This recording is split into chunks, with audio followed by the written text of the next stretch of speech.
नमस्ते एंड कैम छो welcome back to Vishwam speaks. तो आज की इस वीडियो में हम बात करने वाले हैं आईपीएल 2024 के first match CSK versus RCB के बारे में। तो जैसे कि आरसीबी ने सबसे पहले टॉस जीतकर बैटिंग चुनी थी और मुझे लगता है कि वही डिसीज़न उनका सबसे बड़ा रॉन्ग डिसीज़न था।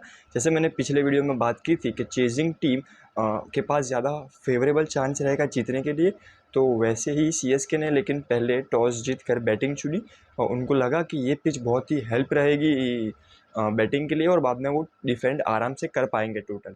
तो स्टार्टिंग तो बहुत ही बढ़िया हुई थी आरसीबी के साथ में। 45 पे 0 विकेट थी, जिसमें सबसे ज़्यादा बॉल्स खेले थे फैफ डुप्लेसिस ने।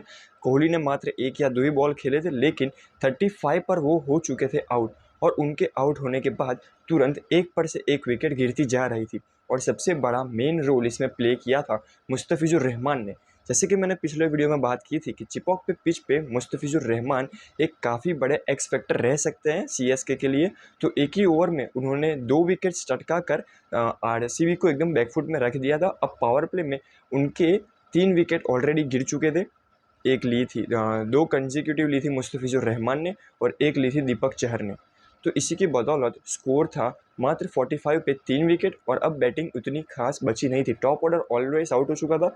रजत पाटीदार 3 बॉल डक पे गया था और यहाँ पे मैक्सवेल गोल्डन डक हुए थे। अब काफ़ी पारी एकदम स्लो चल रही थी, इनिंग्स को बिल्ड करने का समय था और पावर प्ले के 1 या 2 ओवर ख़त्म होते ही फोर्थ विकेट जा चुका था विराट कोहली का, जो ऐसा लग रहा था कि हाल अभी सेट हो चुके हैं। और तभी अटैकिंग शॉट खेलते हुए बहुत ही बढ़िया कैच लिया था रहाणे और रचिन रविंद्र ने।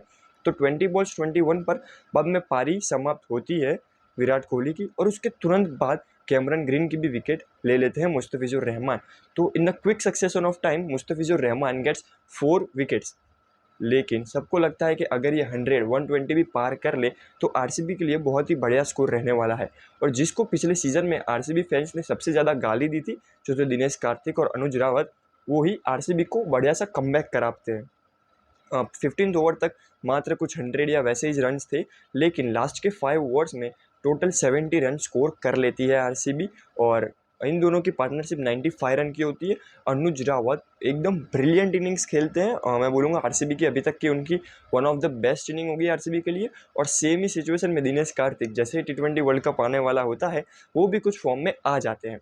तो वैसे ही दोनों बहुत ही बढ़िया पिटाई करते हैं। और जैसे कि मैंने अपने कई पिछले वीडियो में बात बोला था कि सीएसके के लिए एक मेजर कंसर्न रहने वाला है उनकी डेथ बॉलिंग, तो ये सेम इश्यू इस मैच में भी देखने को मिला।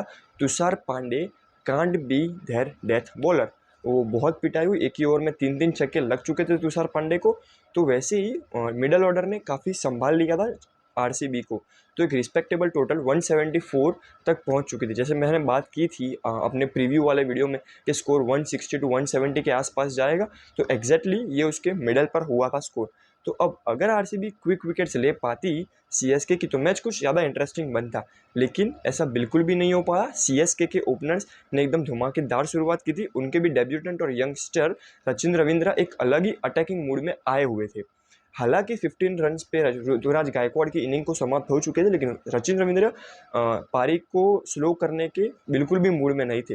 उन्होंने अपना पेस अटैक कंटिन्यूसली बरकरार रखा, लेकिन आखिरकार वो भी हुए थे आउट। वैसे धीरे धीरे उनकी विकेट्स कंसेक्यूटिवली नहीं गए और जो भी बल्लेबाज आता गया वो कुछ कुछ अपने हिसाब से खेलता गया। फिर कैमरन ग्रीन के 2 विकेट्स, जैसे कि रहाणे और मिचेल ने पारी को वापस से कुछ हद तक आरसीबी के हक में किया, लेकिन फिर भी रहाणे और मिचेल की विकेट गिरने तक बहुत ही ज़्यादा देर हो चुकी थी। वो अच्छे खासे रन रेट पर आ चुके थे, बस मात्र 7 to 8 रिक्वायर्ड रन रेट चल रही थी। और लास्ट में जाडेजा और शिवम दुबे ने बहुत ही बढ़िया इनिंग्स को संभाल लिया। तो सबसे बड़ा कंसर्न आरसीबी के लिए वही था कि उनकी bowling lineup up to the mark नहीं थी और क्लूलेस कैप्टनसी थी पूरी की पूरी। कोई भी अच्छी अटैकिंग बॉलिंग उन्होंने फैफ डुप्लेसिस ने इस बार सोची ही नहीं थी और बॉलर के पास भी वेरिएशन के नाम पर बस बाउंसर ही थी। अल्जारी जोसेफ ओवर में आते थे, 3-4 बाउंसर्स की ट्राई करते थे और पिट के जाते थे। और स्पिन तो वैसे ही उनके पास बहुत ही वीक थी। करण शर्मा ने हालांकि 1 विकेट ली थी, लेकिन बाद में उनको भी पिटाई हुई थी। और मैक्सवेल को काफ़ी लेट लाया गया जब 2 लेफ्टी बैट्समैन थे, जैसे कि जाडेजा और दुबे, पर तब तक बहुत ही लेट हो चुका था।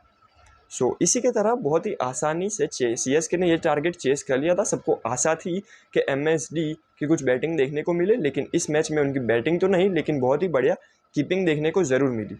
सो okay guys, that's all from my side. मिलते हैं नेक्स्ट वीडियो में एक और मैच के रिव्यू के साथ। तब तक के लिए वीडियो को लाइक कीजिए, चैनल को सब्सक्राइब कीजिए। Okay, thank you for watching, take care.